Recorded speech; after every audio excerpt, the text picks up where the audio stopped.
Oh, cool. Cool. Boa noite, eu sou Gislaine Silva, eu vou ser mediadora da live de hoje, em nome do projeto Avanço do Brasil Negro, que vem promovendo essas lives todas as quartas-feiras, às 7h30, com profissionais negros de sucesso, que são referência para a comunidade negra no Brasil, falando sobre diversos temas tocantes a pessoas negras, né? Não percam todas as quartas-feiras aqui no Facebook e no YouTube. O projeto Avanço do Brasil Negro realiza ações que beneficiam a comunidade negra no Brasil. E nós estamos com muitos projetos, cursos livres, curso de inglês, seminários para esse ano. E nós precisamos de voluntários. Então, você, pessoa negra, independente da formação acadêmica, entre em contato pelo Facebook para fazer parte desses projetos, ok? Então, fica super convidado para fazer parte do projeto Avanço do Brasil Negro. Nós estamos transmitindo essa live pela página do Facebook e depois nós vamos disponibilizar pelo YouTube também. Então, antes de começar, quem já está assistindo, já peço que compartilhe essa live com seus amigos, que vão receber informação de qualidade. Curtam, sigam o Instagram, Avanco Brasil Negro, o Instagram. É desse jeito, tudo junto. E se inscrevam também no canal do YouTube, que é Avanço do Brasil Negro. Ok, galera? E hoje nós temos como convidada a professora Sueli Gregório, que é pós-graduada em Sociolinguística, Gramaticalização e multiplicadora de formação de consciência negra. E hoje ela vai discutir sobre a resistência negra através das letras. Né? Vai trazer a questão do conhecimento como principal fonte de libertação. Né? E agora eu vou deixar também para vocês um convite para a próxima live, né, com o cofundador do Movimento Negro Unificado, o Adão. Ele irá falar, né, sobre essa história do movimento negro no Brasil.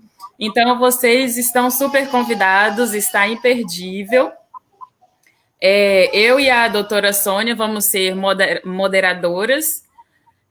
Então, vocês podem mandar perguntas, dúvidas pelo chat aqui do Facebook, que a gente vai fazer essa ponte com a nossa convidada. Boa noite, pessoal.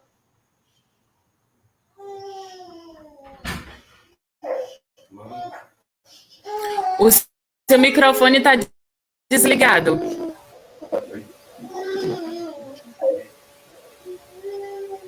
A doutora vai falar. Doutora Sônia? Seu microfone. Só disse boa noite, pessoal. Vamos lá para a nossa live.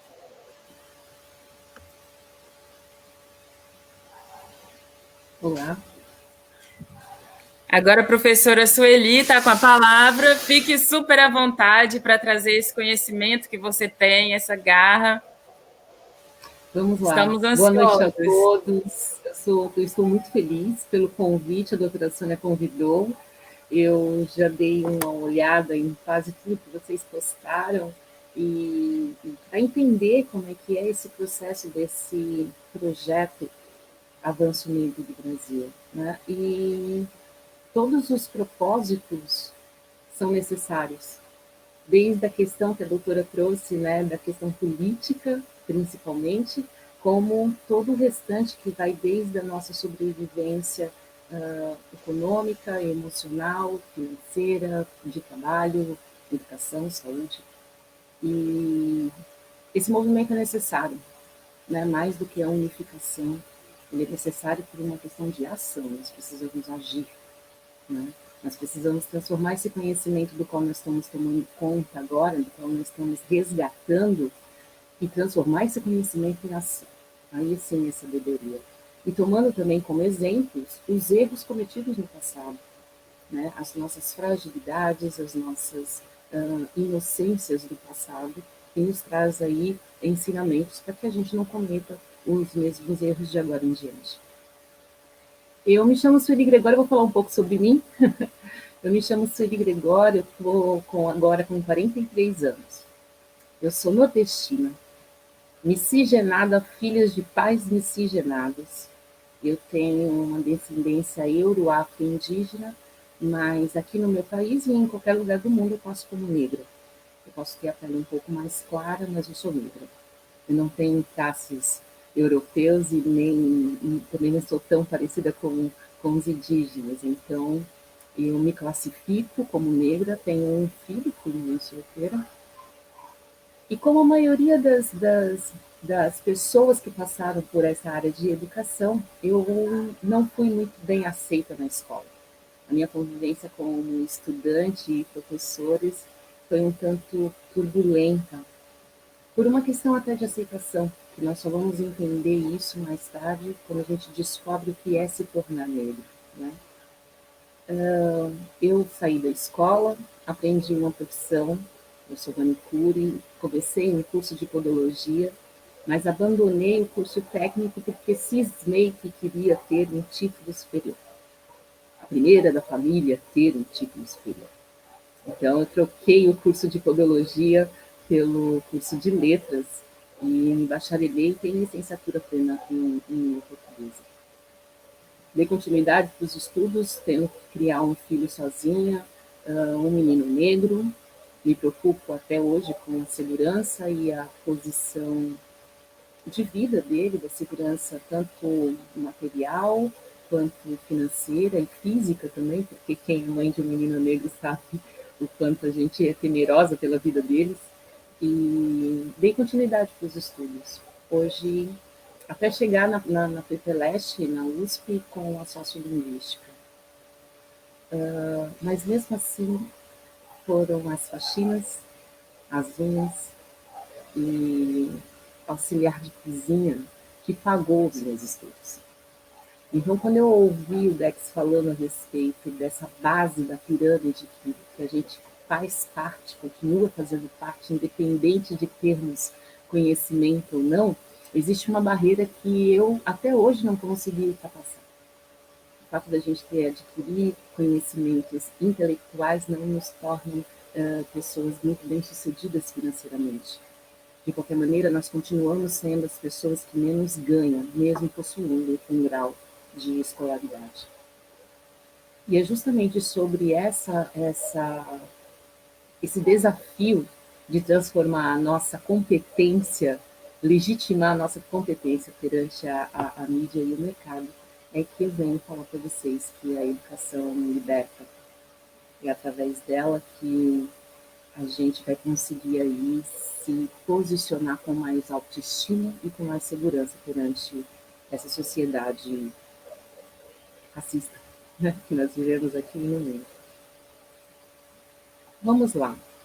Eu venho falar para vocês a respeito da resistência negra através das letras.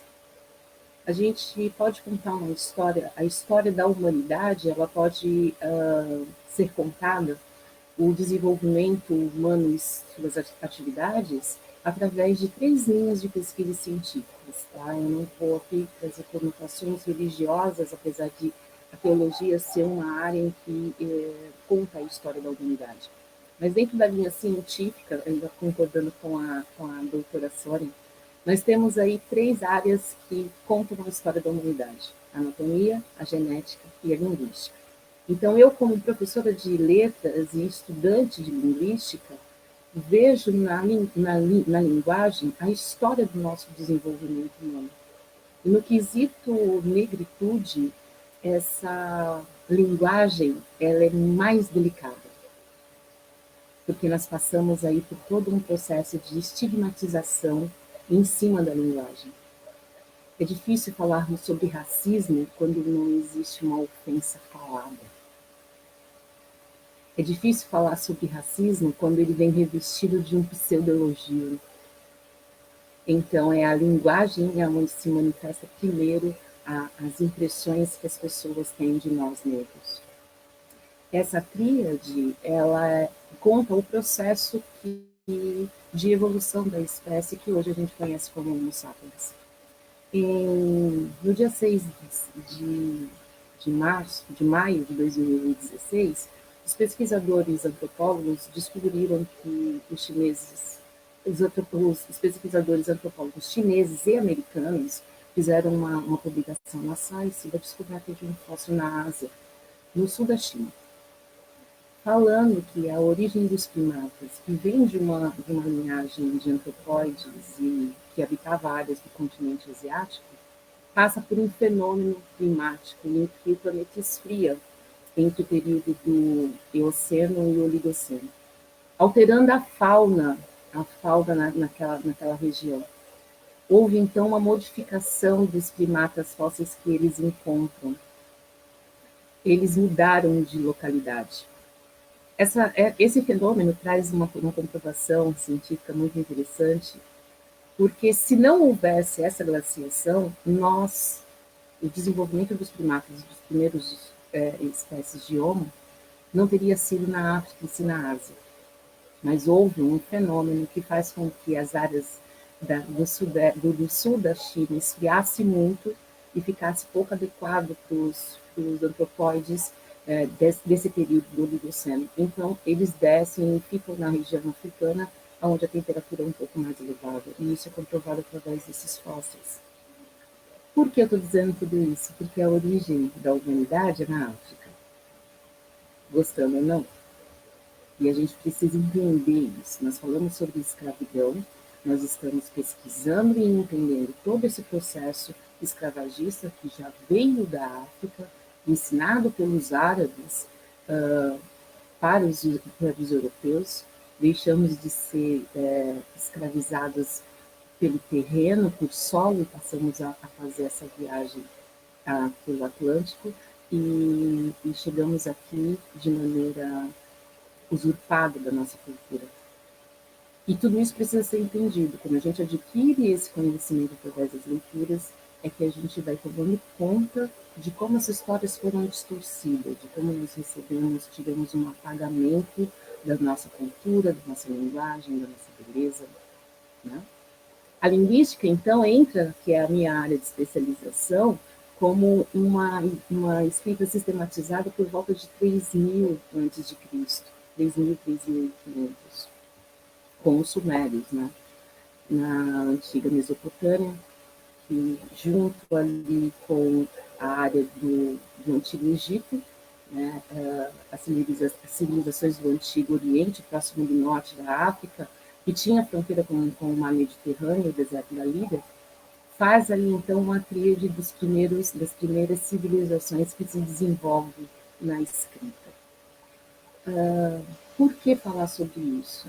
Dentro de um conjunto que eu descobri de movimentos iguais a esse, igual ao Avanço Brasil, eu faço parte de saraus, como muitos de nós negros fazemos. Fazemos parte de grupos dentro do WhatsApp, de Facebook e outras redes sociais, onde nós nos encontramos para reunião de leituras de livros, artigos que nos interessam.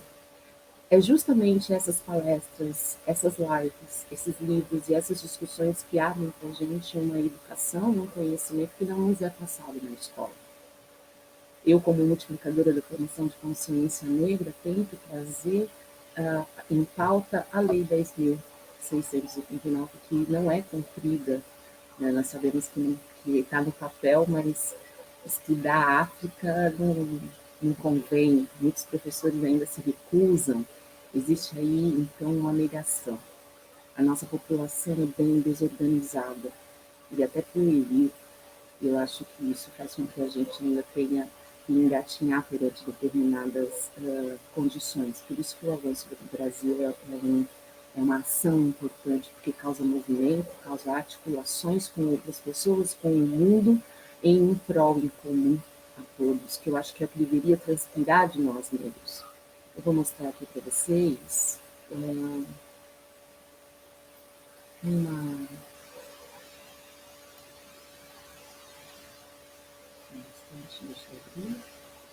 Su, querida, põe o microfone pertinho da tua boca para a gente entender melhor o que você está. Isso. Ok.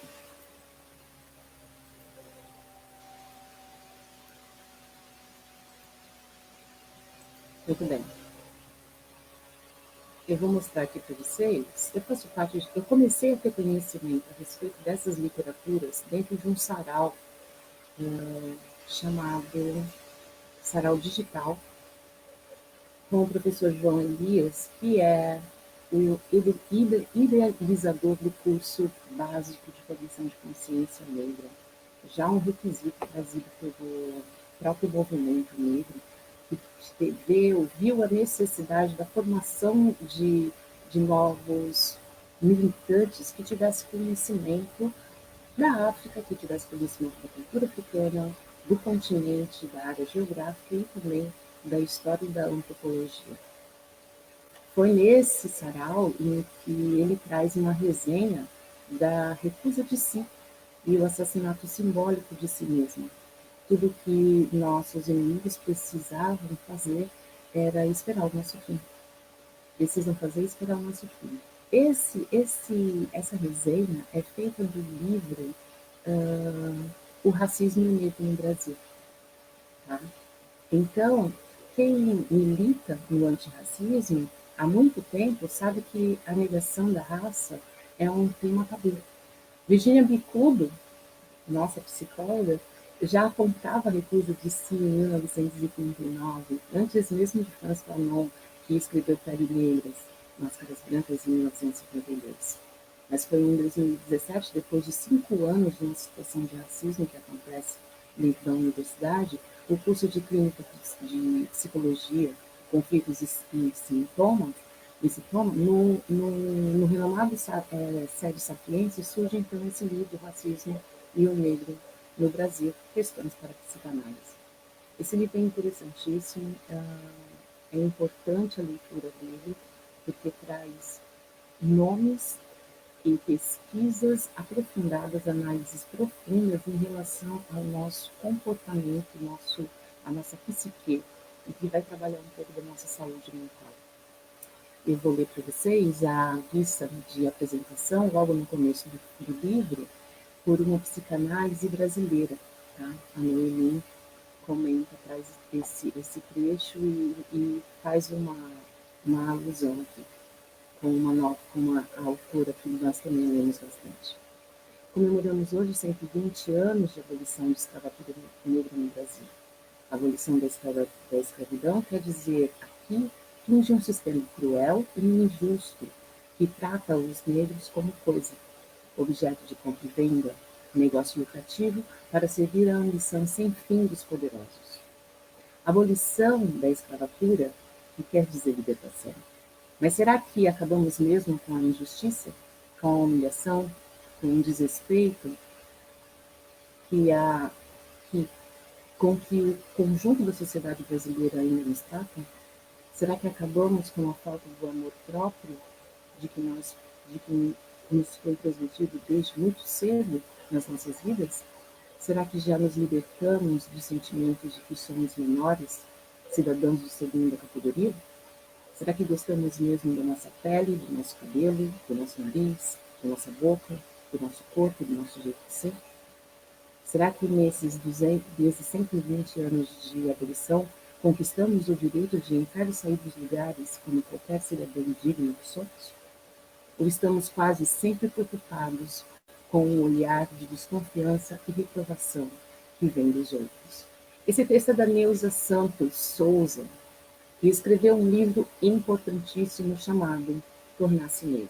Então, dentro do livro Racismo, o Racismo e o Negro do Brasil, nós vamos encontrar alusões a outras obras que vão fazer com que nós entendamos o nosso processo de baixa estima. O ser humano já nasce com pouca estima e nós negros temos ela fragmentada desde o ventre.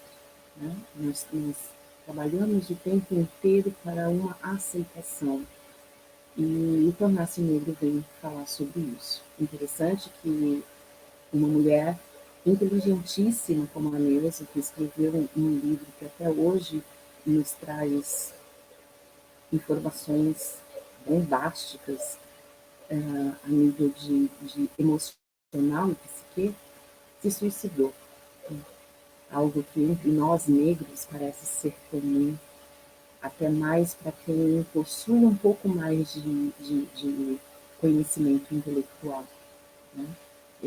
Aos que não possuem, cometem suicídios lentos e de fugas, subterfúgios, mas os que têm um pouco mais de consciência terminam agindo contra a própria vida. E ela foi uma. Esse livro, Tornar-se Negro, ele vem trazer para a gente as vicissitudes da identidade do negro brasileiro em ascensão. A nossa dificuldade, né, de aceitação, nós temos aí esse reality show que nos mostrou o quanto nós somos perdidos, o quanto as nossas armas de defesa são capazes de nos auto-machucar, né, de nos auto-demolir.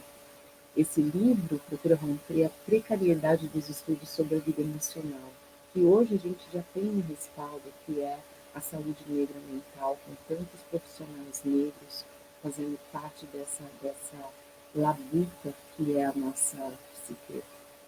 Então, diante dessa classe da omissão, em que a teoria psicanalítica tem tratado o nosso assunto, né, essa autora apresenta uma reflexão profunda e inquietante sobre o custo emocional dessa sujeição, a negação da nossa própria cultura, do nosso próprio corpo. O negro que se empenha na conquista de uma ascensão social paga um preço do massacre da sua identidade, tomando o branco como modelo de identificação. Então é aí onde a gente começa a entender que a saúde mental negra e a educação emocional faz parte da nossa necessidade de desempenho para a gente conseguir avançar, né? Nós temos aí conotações que fazem com que tenhamos conceitos de felicidade que não são negras, são brancas, né? Então a gente quer ser aceito, a gente alisa o cabelo, as pessoas que são mais claras terminam se achando brancas ou privilegiadas, e aí é onde entra uma noção de miscigenação e colorismo que termina confundindo.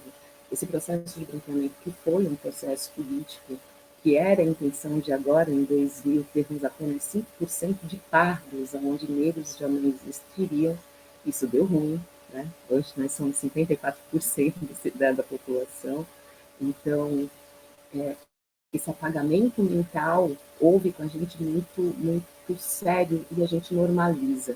A importância de ler esses livros, a importância de ter esse conhecimento faz com que a gente tenha autoestima. Essa segurança que nós precisamos e cobramos tanto, esse respeito que a gente pede tanto do outro, mas que na verdade nós não temos conosco mesmo, né? Então essa negação de si, essa negação de ser negro, de que tudo que é negro é ruim, é pejorativo, precisa ser mudado. E a gente só consegue mudar esse conceito quando a gente sabe a verdade. E a verdade é que nós viemos para cá desprovido da nossa cultura. Enquanto outros imigrantes foi permitida a manutenção da sua língua, a manutenção da sua cultura religiosa, o casamento entre as suas terras, as suas colônias, a gente não foi permitido. Nossos nomes não são africanos, todos os nossos nomes são europeus, né? Então a gente não tem nem sequer a língua. Existem aí nomes indígenas no nosso país, mas a gente leva ainda pouco da cultura e ainda pagam quando saem as palavras de origem africana. Então, você pode aceitar, por exemplo, um namastê, um salam aleikum, mas se você disser axé, aí já é sacrânico, já não é legal, né? Então, tem sempre essa conotação de que o nosso continente, de que as nossas origens são, de alguma maneira, pejorativas. E isso precisa ser mudado, porque não é essa a verdade. Nós somos um povo que somos a origem, somos nós os criadores de todas as ciências do mundo. A primeira universidade negra é africana, a primeira universidade do mundo é africana. Então, a gente precisa prestar atenção nisso. Alguém quer comentar alguma coisa, alguma pergunta?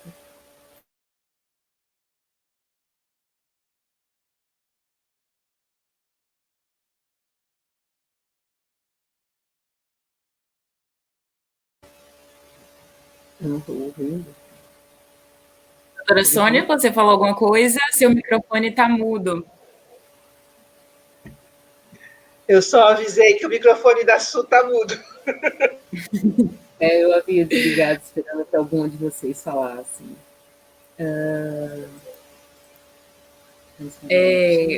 O projeto, o Avanço do Brasil Negro, ele busca trazer esse resgate histórico que você está falando, que é muito, muito importante, essa questão da significação, né, de ter pontos de referências, porque quando se trata da história africana, o que é muito falado é sobre a pobreza, é sobre essa questão de ser uma cultura marginalizada, mas nunca se fala as grandes conquistas que o povo negro fez, que o povo negro vem fazendo durante toda a história, né? Tanto a questão da história egípcia, coloca-se personagens brancos, né? Tira-se o nariz da esfinge, por exemplo, né? Caberia um nariz de uma mulher negra. E por que não tem um nariz? Por que muitos achados, né, nas pirâmides foram desbotadas, trocaram-se as tintas? Por que tem muito mistério, né, nessa questão dessa história? Porque eles querem negar, né, a grandiosidade que o povo negro teve, né, durante sua história, durante sua trajetória. Então, eu acho super válida a sua colocação. Perfeito, Gis, perfeito, é isso mesmo. E houve esse apagamento, né? Houve essa postura de saque, né? Nós somos saqueados. Levaram a nossa cultura, levaram a nossa tecnologia e ainda deixaram a gente como feio na história, né? Como os ignorantes, né? A subespécie humana. Então, o mais interessante é que é dentro dessa linguagem que a gente vai tendo coisas ao longo da vida e que vai passando batido e coisas que hoje a gente já não aceita mais. Existe aí, até há pouco tempo atrás, nós estávamos falando do mimimi, né? Tudo que a gente falava era mimimi. Hoje, graças a Deus, a gente já conseguiu quebrar essa história, né? Não é mimimi. Você que não conseguiu ainda se dar conta dos privilégios que você sempre teve. Você não consegue não ver os seus privilégios, então eu tenho que dizer para você como está a minha situação para que você consiga abrir os seus horizontes e enxergar além da sua bolha e do seu próprio umbigo. Então, é esse conhecimento. Falar sobre escravidão é muito importante, mas eu venho aqui hoje trazer para vocês a necessidade de também conversarmos sobre liberdade, né? Porque a gente não sabe ser livres. Muito provavelmente a gente termina depois com uma determinada ascensão, como a gente vê, de negros que conseguem um determinado valor econômico se casarem com brancas. Elas não são brancas nobres, de origem nobre, mas elas são brancas. Elas não são negras, né? E as mulheres negras que terminam também, de alguma maneira, sendo atraídas por homens brancos que consideram a beleza delas interessante, coisa que o negro preferiu, né? Não sou contra a terra do coração. O coração é terra que ninguém estranho não anda, então a gente não pode falar muito sobre isso. Mas a questão de nós fortalecermos a nossa raça casando entre nós é muito importante, porque a miscigenação foi uma forma de genocídio da nossa raça, da nossa etnia, né? Vamos clarear. Então vamos colocar isso sempre como uma conotação de melhor, bem-sucedido. Eu não entendia isso quando eu tinha 23 anos e meu filho nasceu.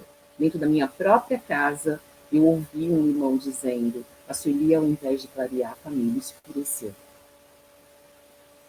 Eu tinha ideia de negritude, mas não tinha ideia das macros e microagressões que nós sofremos sempre. Quer dizer, eu teria sido melhor sucedida se meu filho não fosse preto.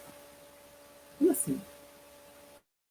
Então, como é que isso acontece dentro da nossa própria casa, né? Nossos próprios familiares. minha mãe, que nunca soube cuidar do meu cabelo, quantas crianças sofreram na infância, minha mãe puxava, eu tinha feridas na cabeça, porque ela mantinha um cabelo sempre muito esticado. E eu via nas outras colegas que eu não era igual. Eu não era igual nem financeiramente, também não era igual de pele, de cabelo, tinha algo errado. E por muitas vezes na infância eu me vi me submetendo a fazer coisas para os colegas, a tentar ser amiga de todo mundo, para tentar ser aceita. Eu só me dei conta disso aos 40 anos. Eu só me dei conta disso quando a gente lê Fanon, quando a gente lê Neuza Souza, quando a gente lê um livro como esse do racismo negro do Brasil. Eu vou trazer para vocês agora compartilhar com vocês. Deixa eu ver aqui.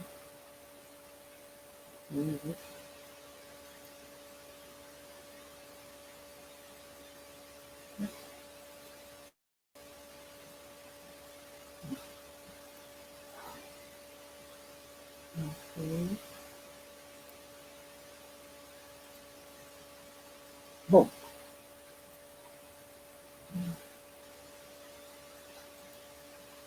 nesse texto, em que a gente vai estudar um pouco da saúde mental negra e a educação emocional, falar sobre saúde mental negra é falar de autoestima, a qual nós não possuímos nenhuma. O ser humano já nasce sem muita estima, né? Ele já nasce com uma determinada baixa estima que vai sendo trabalhada e lapidada com a convivência familiar, social e a convivência íntima.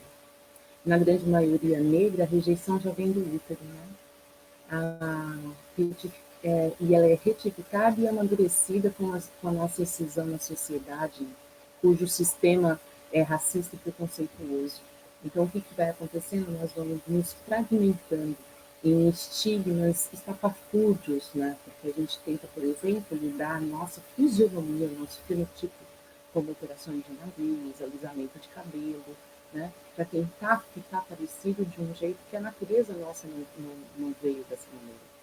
Então, nós criamos mecanismos de defesa, de sobrevivência, sem nos darmos conta de que caímos sempre na mesma tentativa que é de sermos aceitos. E não se trata de uma aceitação, assim, para nós sermos aceitos como pompas, glórias, né, reconhecimentos, né, o toque. Não. A gente faz tudo isso para não ser rejeitado. É uma aceitação que nós pedimos, que não é uma aceitação exorbitante, olha, quero ser maior do que você. Não, eu só não quero ser rejeitado. E dessa maneira a gente vai seguindo a vida, estigmatizado, e somos constantemente atacados por esse sistema, pelos simples desejos de sermos aceitos. Sem rejeição de qualquer espécie, a gente gostaria apenas de ser aceito, de termos a nossa, não só o lugar de fala, mas o lugar de ser também, com talentos, com amores, dores, que todo ser humano tem. Toda essa estrutura social tem como início a linguagem, que denuncia essas diferentes facetas que traz à tona essa relação do inconsciente e a articulação do desejo-castração, no momento em que o sujeito se vê envolto a uma complexa articulação na hora de se expressar. Eu digo isso porque a linguagem, nesse sentido, deve ser pensada como aquela que vincula as palavras, mas que, por si só, traz a marca da incompletude.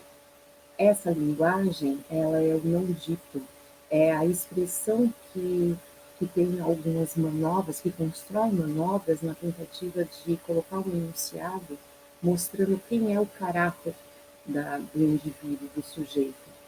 Então, essas injunções brasileiras chamam muita atenção.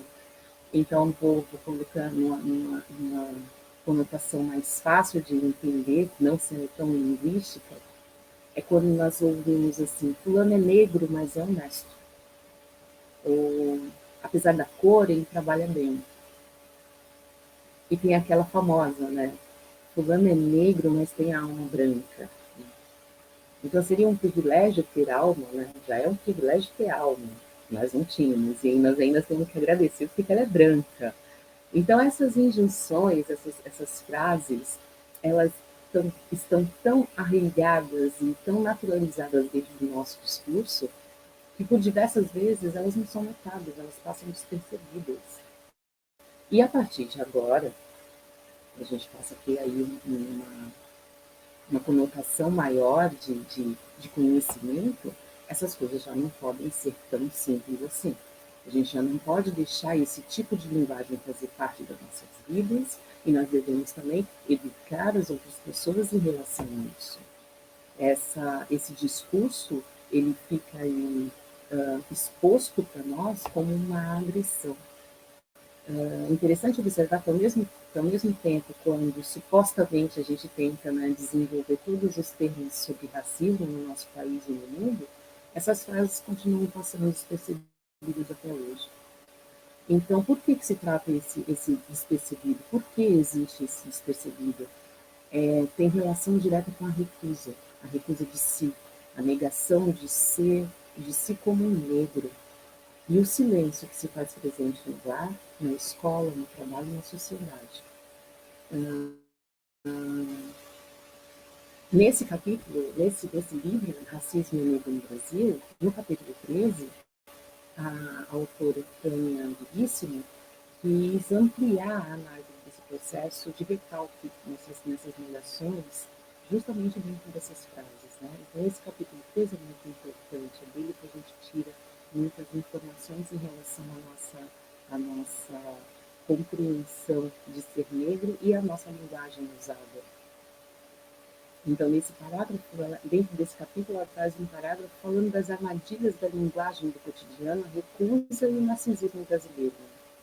A negação já foi trabalhada por Freud, que identifica a negação como um mecanismo que se dá no nível da linguagem e que não impede a operação do recalque.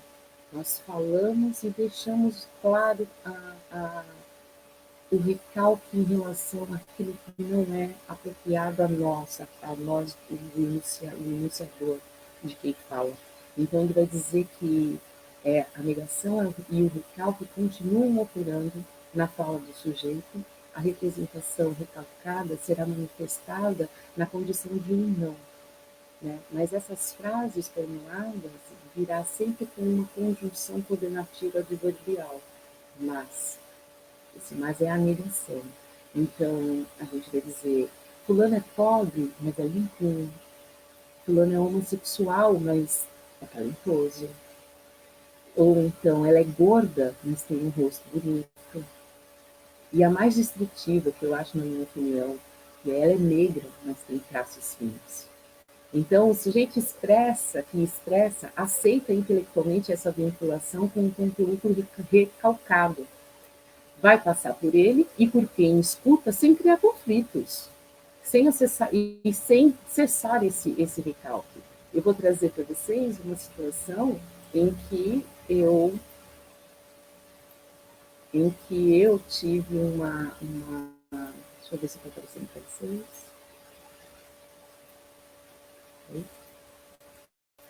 Aqui, pronto. Eu vou trazer para vocês uma coisa que aconteceu comigo. Eu já estava fazendo letras e fui atender uma moça que tinha tido bebê e estava com uma situação meio difícil, precisava de uma pessoa para limpar a casa dela. Eu fui, precisava de dinheiro, estava fazendo estágio, dando aula, ganhando pouco, estudando, e era um dinheirinho, eu fui ganhar esse dinheiro. Só que eu precisei buscar a chave da casa dessa moça no trabalho dela. E ao chegar, ela me apresentou para todo mundo, olha, gente, essa daqui é a minha diarista, a moça que vai me ajudar. Gente, vocês não sabem, ela faz letras. Aí ficou aquele silêncio, parou um silêncio assim no ar, que as pessoas olharam com aquele sorriso amarelo, sem saber o que dizer. E mais uma vez, eu levo um choque, sem saber se aquilo era um elogio ou não. Porque eu achei foi constrangedora a situação. Eu também não tive consciência, nem rapidez de raciocínio para poder articular uma resposta naquele momento.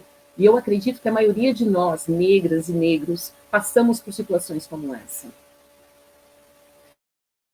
de que, de alguma maneira, a gente é excepcional sermos, escrever.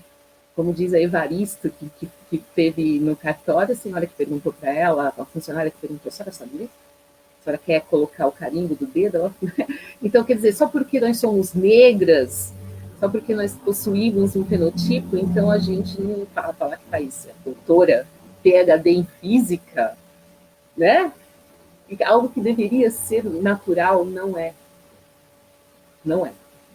E as pessoas usam isso dentro de uma linguagem ofensiva, dentro de uma linguagem que nos coloca em posição inferiorizada, e nós não percebemos. E é através do conhecimento, é através do nosso vocabulário enriquecido, é resgatando essas nossas origens e nosso conhecimento que vai fazer com que a gente tenha postura e que de agora em diante não aceitemos mais. E com toda a educação, com todo o vocabulário melhor do mundo, nós dizemos, a sua liberdade termina onde começa a minha. Então, são com situações como essa que há anos atrás eu não teria como responder. Hoje eu tenho, né? E eu gostaria que a nossa população também pudesse ter no âmbito geral e que isso transpirasse pelos nossos poros.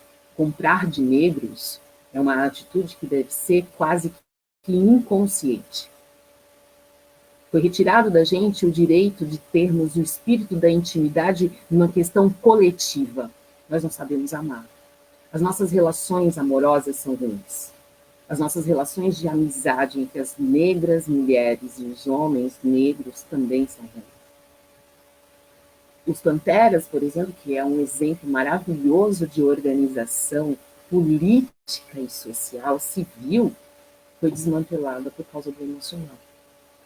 Bastou um branco inserir insegurança, mentira, inveja, fofoca, intrigas, que o nosso emocional faz com que desmorone. Nós não somos capazes de confiar uns nos outros.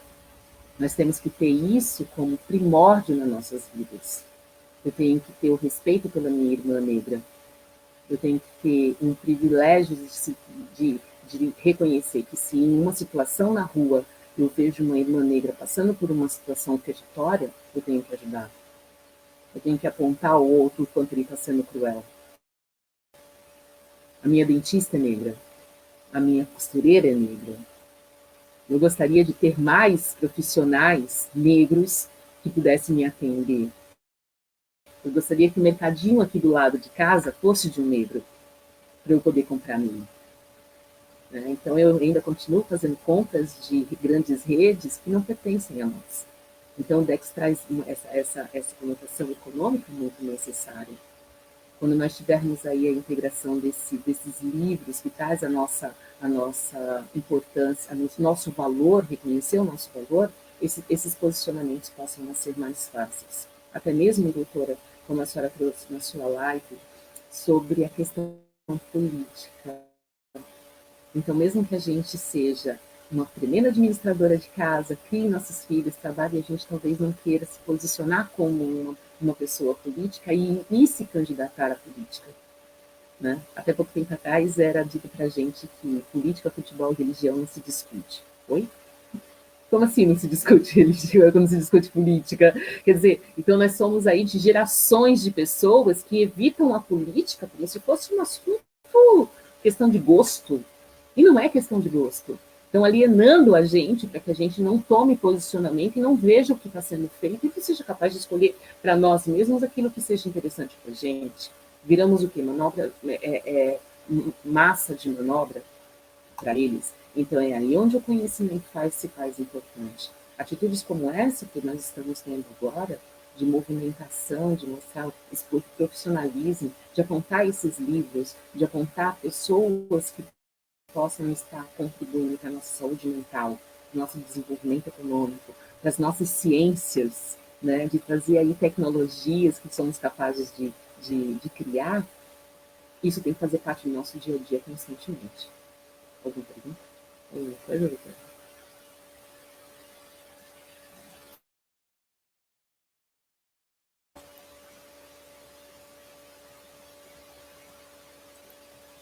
Ok, eu vou continuar então. Vou exibir aqui mais um pouco.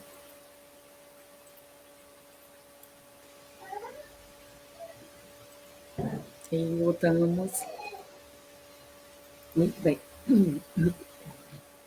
Identificar identificar esse recalque como um mecanismo presente nesse trato de racismo em nossa cultura não implica descartar a hipótese de que essa recusa ela é democrática, do ponto de vista psíquico e econômico. A gente encontra, por exemplo, dentro das escolas, uma quantidade de mulheres negras que se veem como pardas ou não brancas, que se recusam a colocar a questão da negritude como algo positivo. Então, entra aí até questões religiosas, como eu vejo em algumas universidades, em que você não pode estudar a respeito de comida africana, porque a maioria dos alunos são evangélicos e tudo que vem da África demoníaco, inclusive a comida.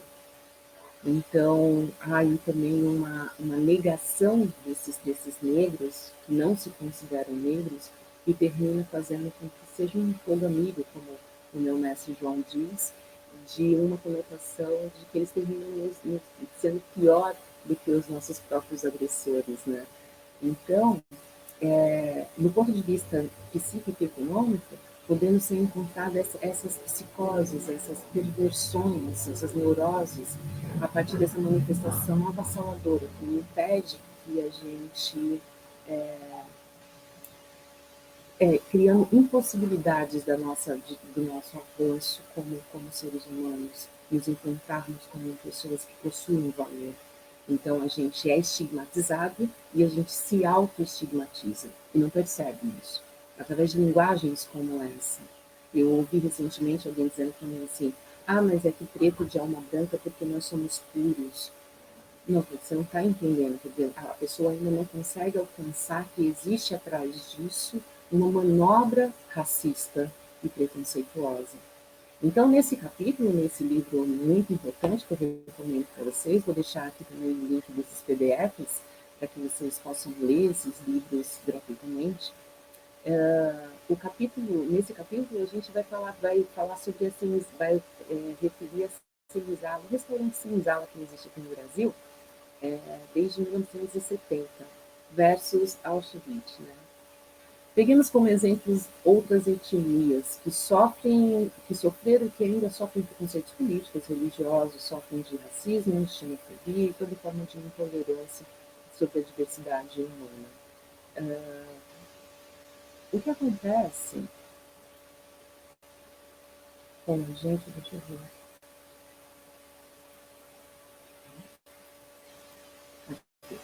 O que acontece com a gente quando a gente pega um lugar escrito, um restaurante chamado Senzala. Ele existe desde 1970 e foi antes dos anos 2000 um point onde as melhores pessoas, o público bacana, frequentavam o lugar. Agora eu pergunto para vocês, se tivéssemos um restaurante chamado Auschwitz, ele teria aberto? Não. Qualquer coisa que acontece em relação às outras etnias é bem mais respeitada. E o mais importante é que é respeitado por eles mesmos. Então, quando a doutora fala que está na hora da gente tomar conta de nós, é nesse sentido. Por que o restaurante Senzala passa, mas um restaurante Auschwitz não passa? Porque somos nós que temos que ir para a rua batalhar por educação, segurança, saúde. Eu não vejo passeatas de judeus. Eu não vejo passeatas de asiáticos. Eu não vejo essas etnias batalhando pelas mesmas coisas que a gente cobra o tempo inteiro e espera que o governo sempre nos dê. Né? Então está na hora da gente começar a tomar rédeas dessas nossas vidas, desse nosso poder. Primeiro, sabendo que nós temos. Nós somos capazes, tendo essa autoestima, e através desses conhecimentos que o nosso poder de segurança interna, de valor interno, passa de fato a existir. Nós somos medrosos, carentes de amor, de confiança, até no próprio, no próximo nosso. Né? Amar uma próxima nossa é difícil. A gente vê relações de meninas e de rapazes em relação a brancos, em que eles até diminuem de tamanho quando chega perto, né? Eu vejo situações nas escolas, por exemplo, de faxineiros, pessoas negras que trabalham numa profissão um pouco mais subalterna, que quando passa as diretoras, os professores e os fiscais nas escolas, eles abaixam a cabeça, despercebido, ninguém nem vê. Só que quando chega no quartinho da limpeza entre eles, o pau quebra. Eles se tornam pessoas agressivas consigo mesmos, né? E é justamente aí que mora a nossa necessidade de posicionar essas energias que nós temos. Nós não devemos abaixar a cabeça perante o branco, e nem devemos agredir e mostrar a nossa força perante o nosso próximo que é igual a nós, né? Então, esse conceito ocidental precisa ser retirado da gente. Eu vou andar mais um pouquinho aqui, para que a gente possa seguir.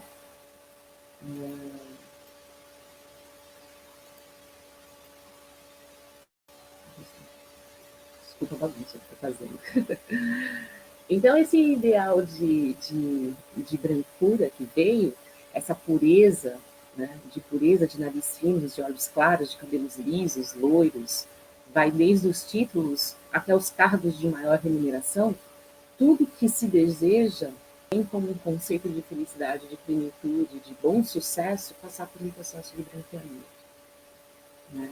Então, é aí onde agora eu trago para vocês o espírito da intimidade. Essa é Sobonfu Somé, que ela escreve a respeito do espírito da intimidade. Ela é de Dagara, nascida em Burkina Faso, e é uma pensadora que escreve maravilhosamente bem, trazendo aí esse livro que fala de ensinamentos ancestrais africanos sobre a maneira de como nós nos relacionamos. O espírito da intimidade afirma que as questões do coração são iniciadas pelo espírito e que é uma ponte para a qual a atenção deve ser voltada para se obter saúde e bem-estar nos relacionamentos. Esse livro, ele oferece uma perspectiva que ajuda a restaurar o nosso conceito sagrado de relação. Ela convida a uma postura adulta com os parceiros, com a comunidade e o espírito, e desafia o leitor a ser capaz de ser mais fiel a si mesmo. Então é interessante trazer essa professora, que ela vem trazer, através do espírito da intimidade, o que nós ocidentais perdemos. Nós tivemos essa relação com o outro e com nós mesmos completamente fragmentada, e foi colocado para a gente algo que não cabe. Não cabe em nós o cabelo liso, não cabe em nós o nariz fino, não cabe em nós os traços finos europeus. O que cabe em nós somos nós mesmos. E o nosso nariz é largo, nossa pele é escura. E a gente deve ter uma intimidade com ela, e não uma rejeição. E o espírito da intimidade vem trazer isso, que é um ensinamento ancestral que está lá na África e que nós aqui ocidentais não temos. Nós não sabemos ser amigos, nós não sabemos nos relacionar. Existe uma conotação, por exemplo, entre nós aqui, que fala que há dificuldade da amizade entre o homem e a mulher. É interessante porque a Sobonfu traz para a gente justamente o oposto, em que lá todos se veem como irmãos. Todos se veem como irmãos. A conotação afetiva e amorosa vem depois de um determinado processo que ela explica. Então, nós somos bem perdidos em relação a isso. Esse livro é de fundamental importância para que vocês tenham aí, de fato, uma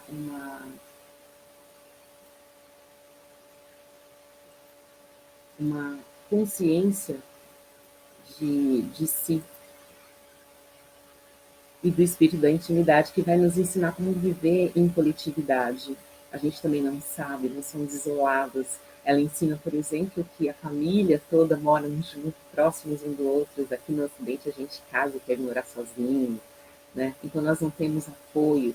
Nós começamos um relacionamento e terminamos ele de maneira abrupta, levando consigo, dividindo consigo metade da sociedade que vivia junto, os amigos. Então fica aquela coisa separada.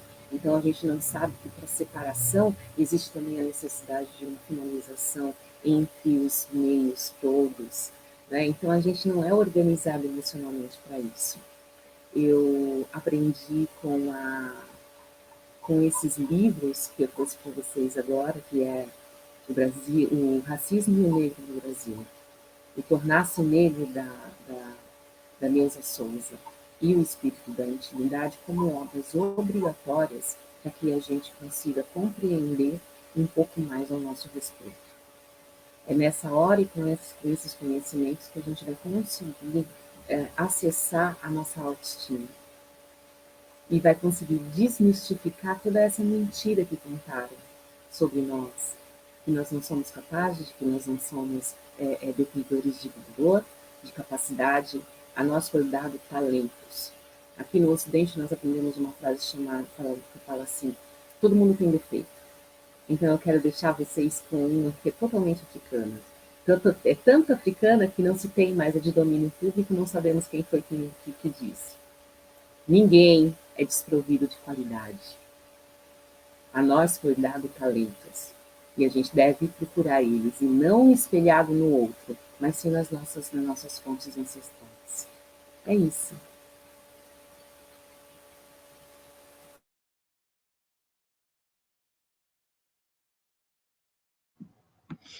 Maravilha! Amei de cabo a rabo. E não sou só eu, tá? Tem bastante gente fazendo comentários aí. Amei, amei, amei. Meus parabéns, meus parabéns. A filhinha da Giz está chorando um montão e ela tem o controle das perguntas. Giz, bota esse técnico. Cadê esse pai aí? Por que esse pai não está fazendo a parte dele? Fala para ele que é meio. Vamos botar as perguntas. Eu acalmei ela rapidinho. Ela só queria um chamego, um abraço, ver a mamãe. Aí ela acalmou. Muito boba essa tua Temos filha. 3 perguntas. Vamos lá, perguntas. A primeira é do José Adão Oliveira. Aí na tela. Que recomendação? Diga-se de passagem, o dono da nossa live da próxima quarta. Sim. Que recomendação se pode dar a pessoas negras que se destacam e, por seus ganhos de renda, podem viver em áreas nobres, mas abdicam dessa condição da rejeição dos demais moradores não negros? Eu gostei muito da ideia do Dex de trazer essa população para construir condomínios de luxo negro. Está na hora da gente começar a construir a nossa própria sociedade. Está na hora de eu começar a ter vizinhos negros aqui na praia, na beira da praia, e não só brancos. Eu moro no litoral norte de São Paulo e moro numa área considerada nobre, e eu encontro pouquíssimos negros aqui. Graças a algum tempo que o poder aquisitivo aumentou, e eu tenho visto na época de temporada muitas famílias negras vindo para o litoral norte. Está na hora da gente começar a construir nossos condomínios. Isso existe nos Estados Unidos, esse projeto existe lá, então é para ter aqui também. Mas não é para ter para a gente, me desculpe, não estou colocando isso em conotação ruim, como as coabs e outras habitações coletivas que foram feitas para nós mais pobres, mais desfavorecidos, distante do centro, colocando a gente sempre como periféricos e marginalizados. Até o bairro da Liberdade, que é o bairro mais central de São Paulo, que recebe o nome de Liberdade graças a nós, negros, e a nossa luta negra, foi ocupada por asiáticos. E hoje se transformou em Jardim Japão. Liberdade Japão. Até os coreanos e chineses não gostaram da história. Falaram assim, como assim? Quer dizer que agora o bairro da Liberdade vira só uma conotação asiática? Ele não é formado só por japoneses, é formado por coreanos e muitos outros, né? Então, quer dizer, e para onde foi toda a negritude que fazia parte daquele bairro que transformou aquele bairro como Ruas do Estudante que temos ali, que era feita para isso, os negros que ali se encontravam eram estudantes e lutadores políticos, militantes políticos. Para onde foi esse pessoal? Para a Zona Leste de São Paulo. Está bem distante. Então, que tal a gente retomar? Que tal a gente construir essas casas, esses condomínios e a nossa comunidade em lugares melhores, em condomínios fechados para nós, em grupos fechados para nós? Não tem Rotary Club? Então vai ter Panteras Negras Clube.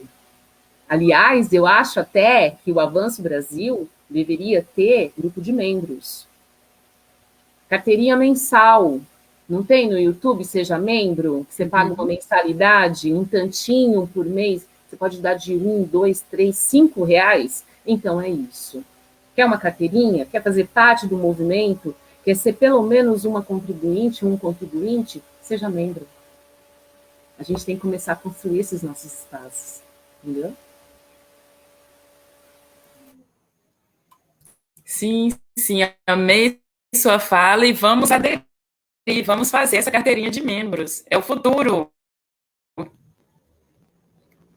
Nossa comunidade negra, eu acho que de poucos anos para cá, por exemplo, da minha geração para cá, que tem dado uma melhorada em alguma situação, né, na questão da educação, por exemplo, né, que meus irmãos, que são 5 anos mais velhos que eu, mais ou menos, não tiveram a mesma oportunidade de estudo que eu tive. Então, o nosso futuro vai ser grandioso aqui no Brasil. Nós construímos a história desse país e nós vamos retomar a posse. Agora temos mais uma pergunta da Vivi Mendes. Vou colocar na tela. Sueli, como você esse processo de avanço do negro, como você vê esse processo de avanço do negro na sociedade em geral, considerando as manifestações constantes de negação e agressividade que perpassa por uma dialética da necropolítica mental que nos adoecem e deixam sequelas por longos anos, principalmente nós mulheres? Nossa, isso é uma dor atroz, como acaba com a gente, como acaba. Então, essa política, né, essa necropolítica, ela fragmenta nosso ser, ela vai fragmentando. A gente vai tendo comportamentos e mecanismos de defesa que, na verdade, são sobrevivências e que nos coloca sempre numa posição humilhante. Coloca sempre a gente com uma conotação de baixa estima, de baixo valor, e para quem não tem nada, o dobro é muito. Então, a gente se contenta com pouco também, né? Então, esse posicionamento vai ter uma melhora quando a gente passa a ter conhecimento. Eu não ajo com o meu filho como minha mãe agiu comigo. E eu não a condeno porque ela não tinha o conhecimento que eu também não tinha anos atrás, como você acabou de dizer. As condições em que nós vivemos hoje é diferente. Hoje eu explico para minha mãe que ela é uma mulher nordestina com 3 filhos diferentes de 3 pais diferentes, dos quais os 2 primeiros não tiveram o nome dos pais. Dá um problema entre eu e eles. Por quê? Porque eu sou a única que tenho no meu registro o nome de pai e mãe. Agora, responda para mim, quantos negros nós temos, quantos filhos de negros e negras nós temos que só possuem o nome de sua mãe? Aí meu irmão vira para minha mãe e fala assim, por que a senhora não foi atrás?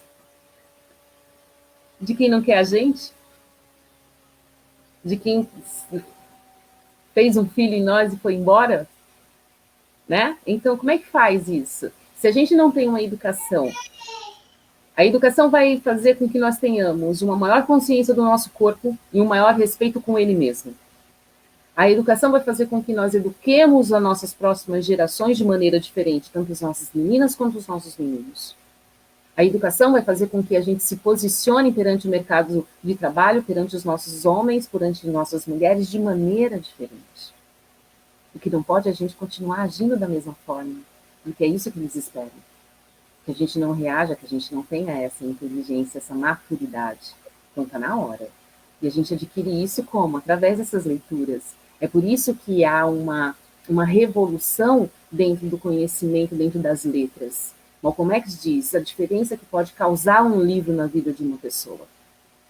São as frases deles, desses nossos exemplos de militância negra, que deixa muito claro que a partir do momento que você lê um livro como esse, da Espírito da Intimidade, como Tornar-se Negro, como o Brasil e o racismo e o negro no Brasil, Franz Fanon, Virginia Bicudo, temos agora os Porque Amamos, do nosso Renato, não estou recordada agora do nome dele, esqueci.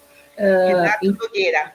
Isso, Renato Nogueira. Então a gente tem tantos, e temos outras pessoas aí também que estão na mídia de alguma maneira, né, nos representando, mesmo que essas pessoas, quando alcance lá o seu lugar de destaque, esqueça que existem pessoas aqui que iriam adorar vê-la pessoalmente e ver que a gente pode alcançar aquele estágio de elevado, né? Mesmo que esqueçam, mesmo que esse pessoal esteja um tanto distante, a gente tem aí uma galera que representa. Agora, como a gente pode mudar isso? É realmente através da educação. É só a leitura e a educação que vai fazer com que você crie uma nova consciência. É que você comece a olhar para si mesmo com outro espelho, porque o que nos foi dado é destrutivo, é perverso, é cruel. Nos colocaram numa situação em que nós não temos alto valor e não conseguimos gostar do que vemos no espelho. E é através da educação, da leitura, de uma nova consciência negra, é que esse espelho começa a mostrar coisas mais bonitas. Entendeu?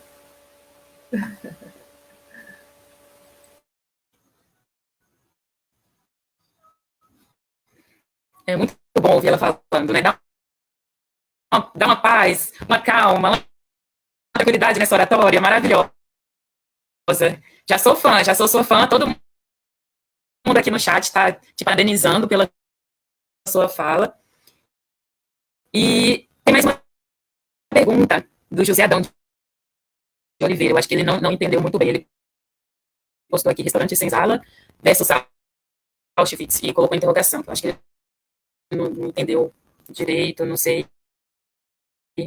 Vou colocar aqui. Mas se você puder explicar de novo. Eu vou falar a respeito de novo. É porque dentro desse livro, tá? Eu vou até mostrar para vocês aqui. O racismo e o negro no Brasil, tá? Dentro desse livro, no capítulo 13, a respeito da linguagem que passa despercebida ao nosso cotidiano, existe, no caso, esse restaurante aqui no Brasil, eu acho que fica na Augusta, não sei direito, no centro da cidade, que chama Senzala, e existe desde 1970. Por que Auschwitz? Porque se fosse um restaurante Auschwitz, será que... Bom, a gente soube de pessoas do Ministério que só de fazer uma conotação, uma alusão, perdeu o cargo. E, no entanto, nós temos aí um diretor da Fundação Palmares que nem com todo o suor do mundo a gente conseguiu tirar a pessoa. Quer dizer, o que acontece? Por que um restaurante chamado Senzala faz sucesso e pode passar pelo Brasil todo e por todas as pessoas que passarem por ele de forma despercebida, sendo que Senzala no dicionário fala de um lugar sujo, de terra batida, que em muitos casos ainda servia somente para a dormida do negro e que ele poderia ainda estar preso dentro dela, e que na frente, com pouca ventilação, e que na frente ainda tem um pelourinho, porque eles só saíam de lá para trabalhar ou para apanhar. Ótimo. Então, se eu abrir um restaurante chamado Auschwitz, com um formato de container, de trem, será que eu vou conseguir? Não vou conseguir. A população judia não permitiria. Isso é uma ofensa. Só que para nós, um restaurante chamado Senzala não é. Como a moça que virou para mim e falou, olha, ela é minha diarista, mas ela faz letras. Entendeu? Eu sou manicure, determinada vez eu fui fazendo a unha de uma cliente, eu prestei 2 vezes pro veste, porque houve uma época que eu queria ser policial. Eu achava que a autoridade que eu ia ter, que as pessoas iam ter respeito por mim, se eu fosse policial. Aí eu falei, eu vou usar uma farda, né? Vou colocar um revólver na cintura, quero ver se as pessoas não vão me respeitar. E aí eu fui batalhar pro veste para fazer barro branco. Passei na primeira etapa, no segundo ano, na segunda tentativa, passei na primeira etapa, mas fui bombardeada na dissertativa. Lá não consegui, são 7 etapas. Nesse processo, eu estava atendendo uma cliente que ela olhou para mim e falou assim, você estuda, você está fazendo Mobral? Eu falei, oi. De que século a senhora é? Mobral terminou na década de 50 com militarismo. Hoje é EJA, né? Não é mais Mobral. Aí ela falou assim, mas o que você está estudando? Eu falei assim, eu estou na segunda etapa da FUVEST, né, da Barro Branco. Como Barro Branco? Barro Branco é meu filho. Meu filho está prestando Barro Branco. E a mulher se desconcertou na cadeira em relação ao fato. Me lembra muito o filme Que Hora que ela Volta, da Regina Casé. O mesmo processo. A mulher chegou a arrancar a mão, assim, olhar para a unha para ver se ela teria algum motivo para poder levantar da cadeira e ir embora me xingando, mas ela não podia, porque graças a Deus eu sou uma boa profissional, né? Então ela olhou, engoliu, levantou, foi embora sem agradecer. Até hoje eu me lembro dessa pessoa, porque são falas de racismo que não possuem uma fala. Eu não posso, como é que eu vou processar essa mulher por racismo, por injúria? Como é que a gente processa uma pessoa que olha para você e bufa, como se você estivesse ali tirando o lugar de alguém? Como é que você processa isso? Como é que você processa uma professora talentosíssima, uma doutora como a doutora Sônia, ser negligenciada pelos seus próprios colegas dentro dentro da instituição? Como é que a gente processa isso? Como é que a gente expõe esse tipo de situação? Gente, se nós não tivermos uma consciência do nosso valor e de que essas frases e esses posicionamentos são microagressões diárias, a gente não vai conseguir mudar essa situação. Eu sou a louca da nota fiscal. Eu não entro em loja nenhuma com um objeto de uma outra loja que eu não tenha a nota fiscal junto. Só estudando em grupos feministas negras aqui na internet, como é o Sarau do Espírito da Intimidade, dirigido pela psicóloga Luciane, em que eu fui aprendendo o que era isso. Eu descobri que eu sofro um estresse constante que um branco não sofre. Meu filho não sai de casa sem RG. E eu ainda peço para ele colocar o óculos para ficar com cara de intelectual. Talvez impeça da polícia bater, porque em uma blitz que teve aqui perto de casa, ele acompanhado dos outros colegas brancos, ele foi o único que levou um tapa. Os meninos adolescentes vieram contando, brancos, né? Assustado, com os olhos arregalados, a polícia parou a gente. E aí, aconteceu alguma coisa? Não aconteceu nada. Requistaram, pediram a gente para colocar a mão atrás. Aí, o que foi? Não deu nada. Só que na hora de ir embora, um policial deu um tapa na cara do André. Por quê? Não, é só para saber que eles estão de olho na gente. Eu falei, quer dizer que de todos vocês, só o André Luiz levou um tapa, o único negro da roda. E como é que a gente faz para mudar essa situação? Né? Então, essa saúde mental é necessária para que a gente tenha conhecimento. Esses livros e essas reuniões que nós fazemos vai abrindo a nossa consciência perante essas pequenas agressões que vão fazendo com que a nossa autoestima e a nossa capacidade de vencer, de saber que nós somos capazes, vai sendo minada. É onde a gente passa a aceitar pouco. A gente aceita pouco nas amizades, a gente aceita pouco nos amores. Por quê? Porque o que vier de pouquinho tá bom, já tem amor em cima. E não é por aí. As coisas não são por aí, nós temos valor, sim. E não porque a gente quer ser melhor do que ninguém, é simplesmente porque todos nós somos lindos. Nós somos existe uma chama divina crística que nos mantém vivos, entendeu? Que dá esse colar de pérola que a gente tem na boca, que é para rir, que é para mostrar, entendeu? É isso aí.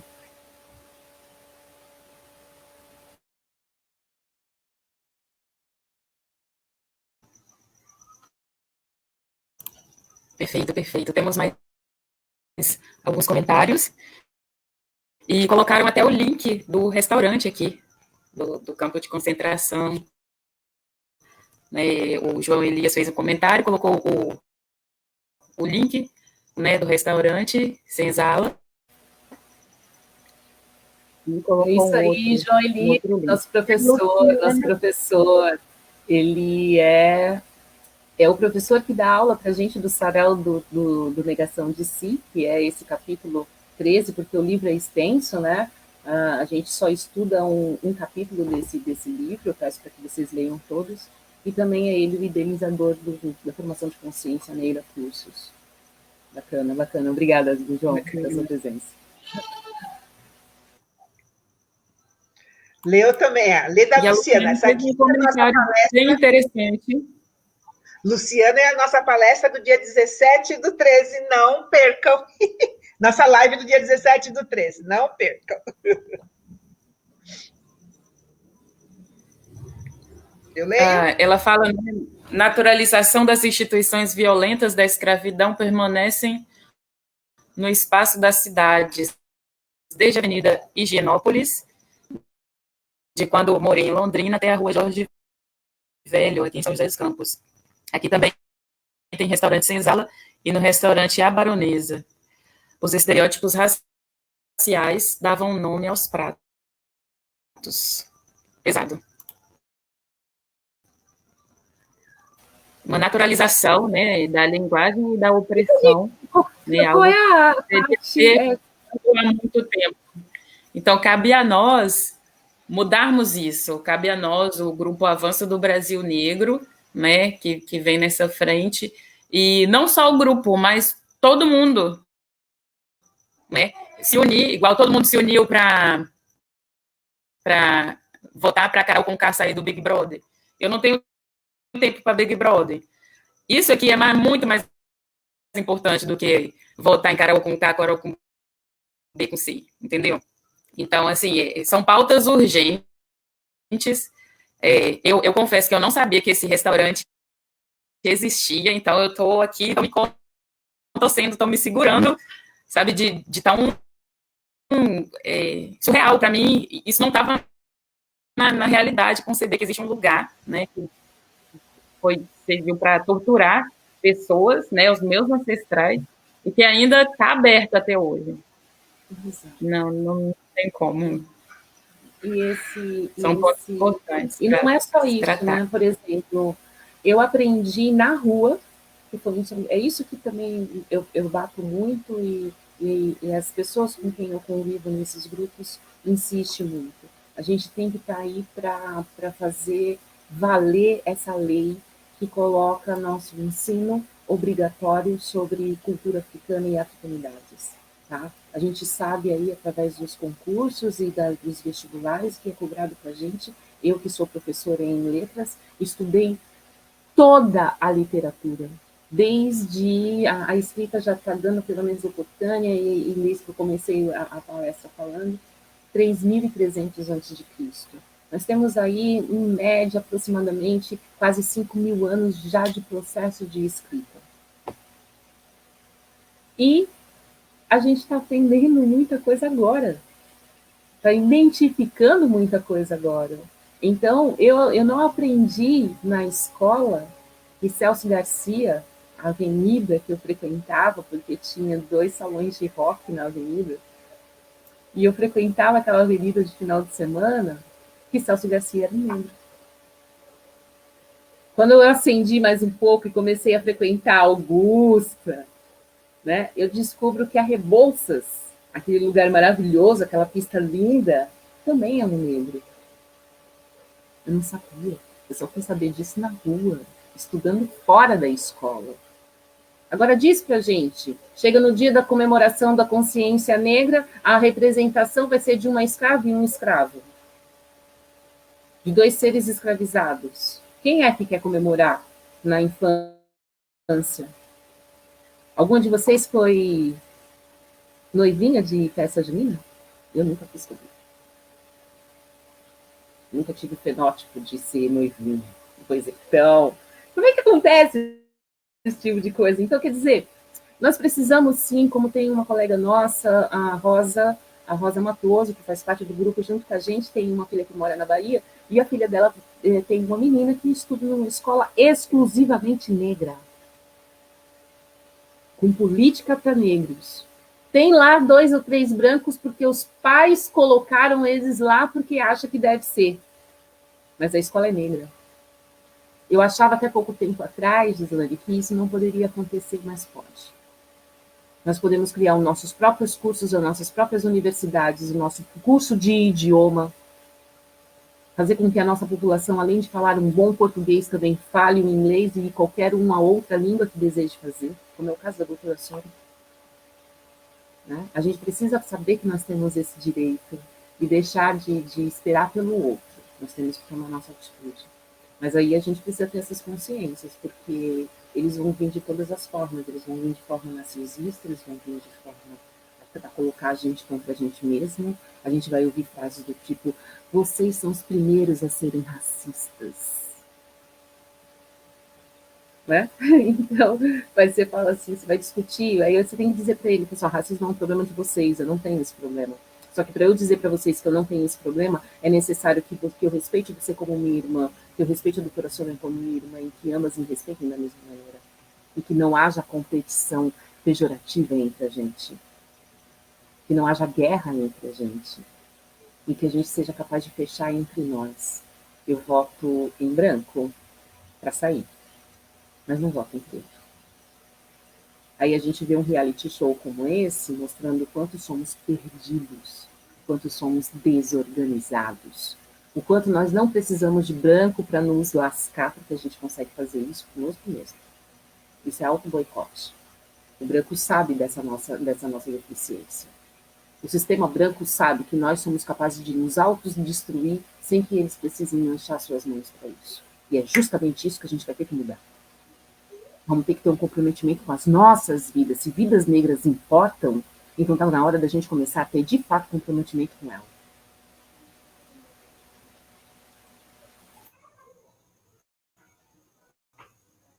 Perfeito.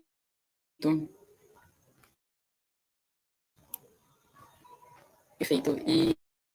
E essa questão do nosso fazer, da modificação da nossa sociedade, parte de nós mesmos. Eu tinha um problema muito grande com a iniciativa privada. Eu fui ensinada de que o Estado deveria tomar conta de tudo que fazemos, e o Estado que deveria dar educação, o Estado que deveria dar todos os meios, né, da estrutura.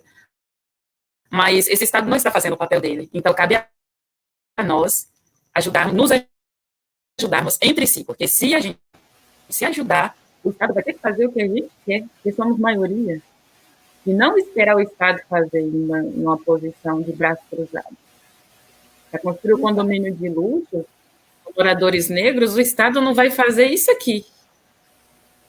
Não vai se movimentar. Então, isso parte de nós criarmos a nossa economia negra, né? Já tem o Black Money, que eu comecei a estudar um pouco sobre, né, que é um banco, né, para pessoas negras, que o dinheiro vai circular ali dentro da comunidade negra, vai trazer benefício para a comunidade negra, apoio aos nossos comerciantes, né, negros. Nós estamos organizando uma exposição, né, negra para novembro, dependendo de como a pandemia for, que nós vamos incentivar os comerciantes negros, os empreendedores negros. Então, qualquer pessoa negra que tiver um produto, nós vamos expor naquele comércio, vamos fazer essas ligações e vamos fazer o nosso dinheiro circular entre si, entre a nossa comunidade. Então, acho que começa daí. começa daí, essa tomada de consciência. Muito importante sua fala, e eu agradeço muito, muito, estou muito feliz, e nós queremos você de novo aqui, falando mais. Sim, eu pretendo voltar. Sim, eu pretendo voltar, e quem sabe em breve com o livro da doutora Sônia, que a gente está aí desenvolvendo, é que nesse andar dessa biografia, muita coisa aconteceu. Então, eu não tenho como falar da doutora Sônia sem falar de tudo que está acontecendo no mundo atual em relação a negros. Eu não vou contar apenas, introduzir apenas a história do mundo, mas é que a história do mundo que está sendo inclusa é de nós, negros. Eu não tenho como falar da doutora que vai à mídia em 2018, sendo que o ano de 2018 foi o ano do assassinato da Marielle. Eu não posso falar da doutora sem falar de George Floyd, não posso falar da doutora sem falar de pandemia, sem falar desse movimento que nós estamos fazendo, que nós estamos participando, sem contar a história negra da qual ela está fazendo parte e que nós estamos juntos. Então, em breve eu venho aí com essa obra finalizada, com a graça de Deus. A Sueli está escrevendo a minha biografia. Ela é a minha autobiógrafa. É isso. Por isso que eu digo que ela é minha escritora preferida. Ela está escrevendo sobre mim, eu vou gostar mais de quem? Su, muito, muito, muito, muito obrigada. Foi uma delícia, foi ótimo, gostei muito. O pessoal gostou muito. E nós temos uma conversinha amanhã cedo ou eu estou dispensada? A senhora está dispensada. A senhora está dispensada. Eu consegui uma pessoa para fazer uma revisão para mim. Ela vai fazer, e aí depois que ela corrigir essa parte, eu passo para a senhora e a gente volta a entrar em contato. Maravilha. Okay? Desculpa aí, gente. Muito, muito obrigada. Adorei. Eu estava um pouco nervosa, sem saber se isso ia dar muito certo, e eu acho que deu super certo. Já são 21 horas para quem começou às 7h30. Então, é porque, de alguma maneira, aí a gente está contribuindo para o avanço desse avanço negro do Brasil, né? O Brasil negro, porque se faz necessário, eu espero que tenha contribuído.